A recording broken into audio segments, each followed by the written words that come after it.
প্রত্যেকটা ফুল ফোটার আলাদা একটা সময় আছে, তোমাকে সে পর্যন্ত অপেক্ষা করতে হবে। যদি সেই পর্যন্ত তুমি অপেক্ষা করতে পারো, তাহলে তুমি দেখবা আল্লাহ তাআলা তোমাকে অনর্থক সৃষ্টি করেননি।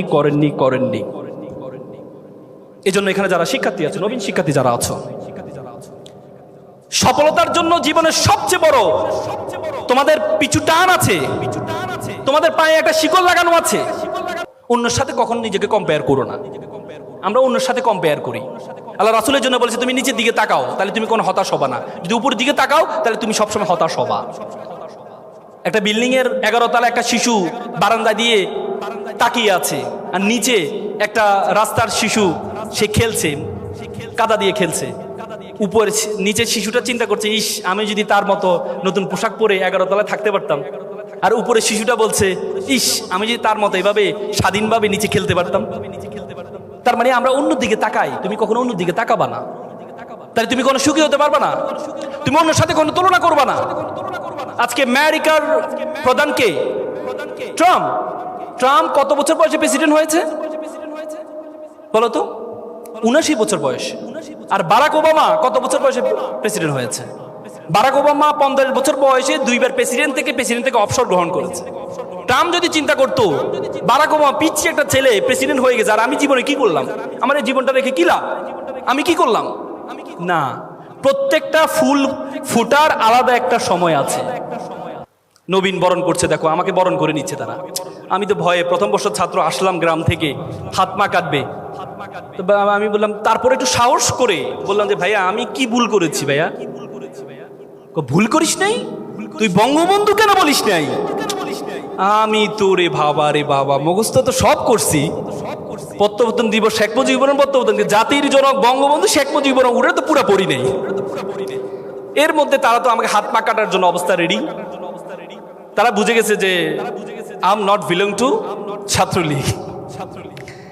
তখন তো আমি তাদের অত্যাচারে, মানসিক অত্যাচারে আমি বেহুশ হয়ে পড়ে গিয়েছিলাম।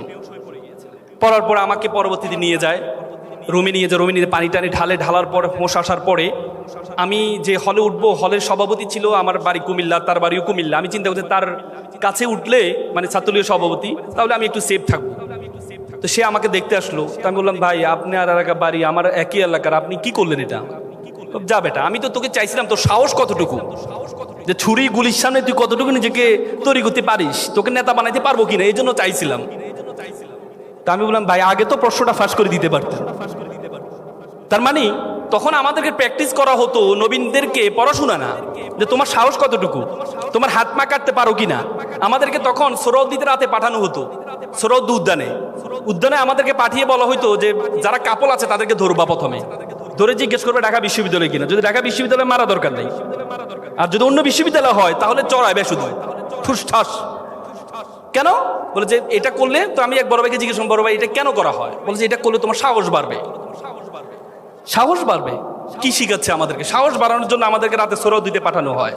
তারপর এক বড় ভাই বলে, শোন তোদেরকে আমি এটা বলে রাখি, তোরা যখনই দেখবি যে আমি কোনো কারোর সাথে কথা বলতেছি, তখন আমি মাথায় যখন হাত দিব, তখন তোরা বুঝতে পারবি যে সামনে যে আছে সে হচ্ছে আমাদের শত্রু।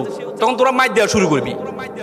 আর তখন আমি নিষেধ করবো, এই আমার বন্ধু মারিস না। মানে এরা হয়তো ছাত্র শিবির না ছাত্র দল, যে তোরা মারা শুরু করবি। তখন আমি নিষেধ করবো, এই আমার বন্ধু মারিস না, তোরা তারপরেও বেশি মারবি। যত বেশি নিষেধ করবো তত বেশি মারবি। তো এটা তো হয়ে গেছে, আমাদের শিক্ষা হয়ে গেছে। একদিন মনে আছে, এখানে একটা টিএসসির মোড়ে কর্নারে একটা জুসের দোকান ছিল। জুসের দোকানে আমরা ওই বড় ভাইটা দাঁড়ায় একজনের সাথে কথা বলতেছি। আমরা ছিলাম রাজু ভাস্কর্যের এখানে। তখন উনি মাথায় হাত দিছে। তখন আমাদের মধ্যে একজন, এই ভাই তো ইশারা দিচ্ছে, চল সবাই গিয়ে ওই ভাইটাকে দিল মারি। বড় ভাই বলছে, এই আমার বকনিপতি। তারপরেও ফলাফাইন তো বলছে যে নিষেধ করছে, মারতে হবে। বলছে আমার আপন, আল্লাহর কসম আমার আপন বকনিপতি। তারপরেও ফলাফাইন মেরে একবারে। কারণ ভাই শিখে দিছে, যত বেশি নিষেধ করবো তত বেশি মারবি, আর আমি যত বেশি বলবো তত বেশি মারবি। পরে জানতে পারলাম আসলে এটা তার বকনিপতি ছিল, তারা দেখতে আসছিল। তার মানে আমাদেরকে শিখানো হতো এটা। এই জন্য তোমরা অনেক বড় সৌভাগ্যবান, যে ফার্স্ট ইয়ারে এসে তোমরা একটা ক্যারিয়ার গাইডেন্স প্রোগ্রাম পাচ্ছ। সেখানে শেখানো হচ্ছে না তোমার সাহস আছে কিনা, সেখানে তোমাকে ছুরি দিয়ে তলোয়ার দিয়ে তোমাকে সাহস শেখানো হয় না, সেখানে বড়দেরকে চর মেরে কাপলদেরকে চর মেরে শেখানো হয় না তোমার সাহস আছে কিনা, সেটা শেখানো হয় না। এই জন্য তোমরা অনেক বড় সৌভাগ্যবান।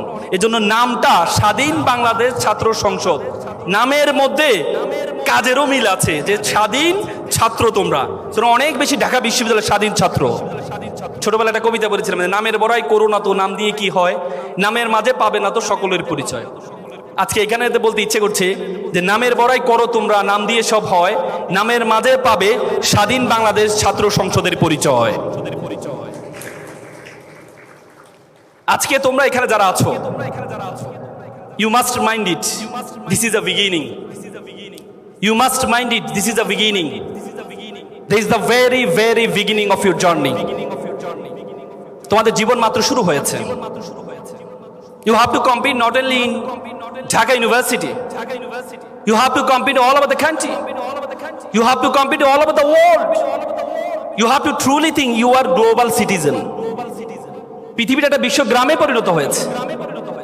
এই বিশ্বগ্রামের মধ্যে তুমি যদি মনে করো ঢাকা বিশ্ববিদ্যালয়ের মধ্যে কম্পিটিশন করবে, তাহলে তুমি ভুল করবা। You have to think beyond Bangladeshi border. তোমাকে বাংলাদেশের বর্ডারের বাইরে চিন্তা করতে হবে, বাংলাদেশের বর্ডারের বাইরে চিন্তা করতে হবে। ঢাকা বিশ্ববিদ্যালয়ের শিক্ষার্থীদের একটা কমন সমস্যা দেখো, আজকে আমরা যে এখানে কথা বলছি, তোমরা যে ওখানে বসে আছো, তার মানে কি এটা মিনিং করে যে আমরা তোমাদের থেকে মেধাবী? না, it doesn't mean that we are the so much meritorious student than you. No. তারপরও কেন আমরা এখানে দাঁড়িয়েছি, তোমরা ওখানে বসে আছো? তার কারণ হচ্ছে যে আমরা তোমাদের বড়। একটা দার্শনিককে জিজ্ঞেস করে বড়দের কথা কেন শুনবা, দার্শনিক বলছে বড়দের কথা তুমি এই জন্য শুনবা কারণ বড়রা তোমার বয়সটা পার হয়ে গিয়েছে, তারা জানে তারা কি ভুল করেছে, তারা জানে তারা কি ভালো কাজ করেছে। এই জন্য বড়দের, তোমরা যদি এখন ইন্টারের কাউকে পরামর্শ দিতে চাও, খুব চমৎকার পরামর্শ দিতে পারবা, কিন্তু যখন ইন্টারে থাকতা তখন কিন্তু তোমাদের মাথায় সেটা ঢুকে নাই, ঠিক না? তার মানে এজন্য সে সাহস থেকে তোমাদেরকে কয়েকটি কথা বলবো। ঢাকা বিশ্ববিদ্যালয়ে বেশিরভাগ শিক্ষার্থী তার মনের সাবজেক্টে পড়ে না। কেউ যদি ইকোনমিক্সে পড়ে বা লতে পড়ে, তারা জিজ্ঞেস করে যে ভাইয়া তুমি কি লতে পড়তে চাইছিলা? না রে ভাইয়া, আমি তো মেডিকেলে পড়ার ইচ্ছে ছিল, মেডিকেলে হয় নাই, তারপরে ঢাকা বিশ্ববিদ্যালয় ইকোনমিক্স এবং লতে পড়ছি। আবার তুমি যদি একটা হিস্ট্রি স্টুডেন্ট বা অ্যারাবিকে তাকে জিজ্ঞেস করে ভাইয়া তুমি কি হিস্ট্রিতে পড়তে চাইছিলা, রাষ্ট্রবিজ্ঞানে পড়তে চাইছিলা? না রে ভাইয়া, আমার তো ইচ্ছে ছিল ইকোনমিক্সে পড়বো, তারপরে সাবজেক্ট পাইলাম কি করব, এই জন্য পড়ছি। তার মানে আমাদের বিশ্ববিদ্যালয়ের শিক্ষার্থীদের মন মানসিকতায় আমরা কখনো যে সাবজেক্টটা পড়ছি সেটা প্যাশনেট হয়ে পড়তে পারছি না। হার্ভার্ড ইউনিভার্সিটি একটা গবেষণা হয়েছে, 1500 জন নিয়ে তারা গবেষণা করেছে। 1500 জনকে তারা জিজ্ঞেস করেছে, আচ্ছা তুমি কি টাকার জন্য চাকরি করো, পড়ো, নাকি ভালো লাগে এই জন্য করো? 1500 জনের মধ্যে 1300 জন বলেছে টাকার জন্য করি, আর 200 জন বলেছে আমি ভালো লাগে তাই চাকরি করি। 20 বছর পর গবেষণা ফলাফল দেখতে পেয়েছে, যারা বলেছে প্যাশনেট হয়ে যে চাকরিটা করে টাকার জন্য না, তারা এক একজন এক একটা কোম্পানির প্রধান হয়েছে। আর যারা বলেছে যে আমি টাকার জন্য পড়ি, তারা ওই যে অবস্থায় আছে 1-2টা প্রমোশন হয়েছে, তার উপরে যেতে পারেনি। তার মানে তোমাকে যে কাজটা প্যাশনেট তুমি করবা, 3 ক্যাটাগরি স্টুডেন্ট আমাদের আছে। 3 ক্যাটাগরি স্টুডেন্ট, একটা হচ্ছে পিজনাল মেন্টালিটি, আর একটা হচ্ছে টুরিস্ট মেন্টালিটি, আর একটা হচ্ছে প্যাশনেট মেন্টালিটি। 3 ধরনের মেন্টালিটির লোক আছে আমাদের শিক্ষার্থীদের মধ্যে। পিজনাল মেন্টালিটি মানে মা বাবা বলছে জেলের মধ্যে ঢুকাই যে এটাই করো, এই সাবজেক্টে পড়ো, ঢাকা বিশ্ববিদ্যালয়ে পড়ো, এই সাবজেক্টে পড়ো, অন্য সাবজেক্টে তুমি তোমার মনের সাবজেক্ট পেয়েছো, কিন্তু না, তোমাকে বলেছে এটাই পড়ো, এই জন্য তুমি পড়ো। এদের সফলতার হাত মাত্র 1%। আর এটা হচ্ছে টুরিস্ট মেন্টালিটি। টুরিস্ট মেন্টালিটি কেমন? যে টুরিস্টের মতো যায়, দেখে আসে, ভালো লাগলে বসলো, ভালো লাগলো দেখলো, আর নাহলে চলে আসলো। তাদের সফলতার হাতে 1%। যে দেখি না, মা বাবা যেহেতু বলেছে সাবজেক্টটা একটু পড়ি, দেখি না, ভালো লাগলে করলাম, না পারলে করলাম না, শেষ। তাদের সফলতার হারও 1%। আর সফলতার হার 80% হচ্ছে তাদের যারা প্যাশনেট হয়ে পড়ে, এটা আমার ভালো লাগে তাই আমি পড়ি, মন থেকে আমার ভালো লাগে। তোমার যদি মন থেকে ভালো লাগে, এই জন্য তুমি যদি পড়ো, তুমি যেটাই করবা সেটাতেই তুমি সফল হবা। কিন্তু আমরা সেটি করতে পারি না, আমরা সেটি করতে পারি না। তোমরা যারা ঢাকা বিশ্ববিদ্যালয়ের প্রথম বর্ষের আছো, এখন থেকে তুমি আগে চিন্তা করবা তোমার জীবনে কি চাওয়া। তোমার যদি জীবনে চাওয়া হয় আমাকে প্রচুর টাকা ইনকাম করতে হবে, গাড়ি বাড়ির মালিক হতে হবে, তাহলে তুমি একভাবে প্রথম বর্ষ থেকে তোমার প্ল্যান শুরু করতে হবে। তুমি যদি বলে গাড়ি বাড়ি মালিক হবা, তুমি যদি মনে করো, তাহলে তোমাকে প্রথম বর্ষ থেকে চিন্তা করতে হবে। তুমি যদি শিক্ষক হতে চাও তাহলে তুমি গাড়ি বাড়ি মালিক হতে পারবে না। তুমি যদি বিসিএস ক্যাডার হও তাহলে কিন্তু গাড়ি বাড়ি মালিক হতে পারবে না। হতে পারবা, হতে পারবা ওই সিস্টেম করে। কালকে একটা শুনলাম, একজন ঘোষ খায়, সে সবসময় বলে যে আমাকে ঘোষ আসলে একটা কাজ করার জন্য বলে যে আমাকে 5টা সিঙ্গারা নিয়ে আসো। শুনছো? 5টা সিঙ্গারা নিয়ে আসো। তো এরা তো দুদক্ত চিন্তা পড়ে গেল, 5টা সিঙ্গারার কথা কেন সবসময় বলে।